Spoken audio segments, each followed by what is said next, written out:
আসসালামু আলাইকুম দর্শক, আমি এখন এই মুহূর্তে আমাদের বর্ডারে অর্থাৎ জিরো পয়েন্টে সরান মাঠে। তো আমি বিকেলে এই প্রাকৃতিক সৌন্দর্য দেখার জন্য এখানে এসেছি। তো এখানে এসে দেখলাম যে আমাদের এই সামনে তাল গাছ, এই তাল গাছে অসংখ্য বাবুই পাখির বাসা। এই বাবুই পাখির বাসা অনেকদিন পরে দেখলাম।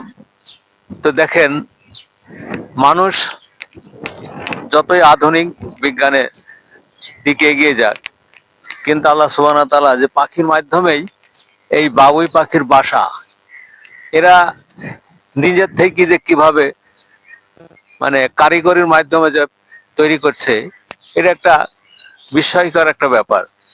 তো দেখেন এখানে বাবুই পাখির বাসা মানে 1 2 3 4 5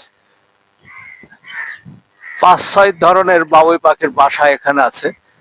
তো বাসাগুলো দেখেন, কোনোটাই আপনার ওই যে ঝুলন্ত 2 থেকে ফাঁক, একটাই আছে আপনার লম্বা লম্বা মানে সুড়ঙ্গ টাইপের।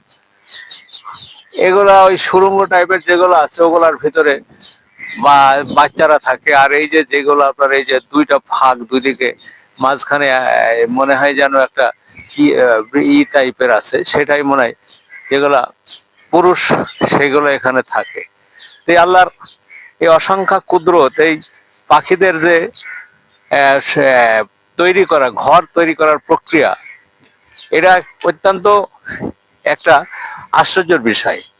এগুলো তো মানুষের শিক্ষা করেনি, কিন্তু পাখিরাই আজ এখানে এই বাবুই পাখির বাসাগুলো তাদের ঘর কিভাবে তৈরি করবে, কিভাবে তারা এইভাবে গাছের পাতার থেকে বুনে বুনে তৈরি করবে, এগুলা আল্লাহ প্রদত্ত জিনিস। তো দর্শক, আমরা আল্লাহকে স্মরণ করি এবং আসেন আমরা আল্লাহর নৈকট্য লাভ করার জন্য চেষ্টা করি। তো দর্শক, আমার এই ভিডিওটি যদি আপনাদের ভালো লাগে, অবশ্যই আপনারা লাইক, শেয়ার এবং কমেন্ট করবেন, এবং আপনাদের আরো নতুন কিছু দেখানোর জন্য আমি চেষ্টা করব। তাই বলে আমি এখানে শেষ করছি। আল্লাহ হাফেজ।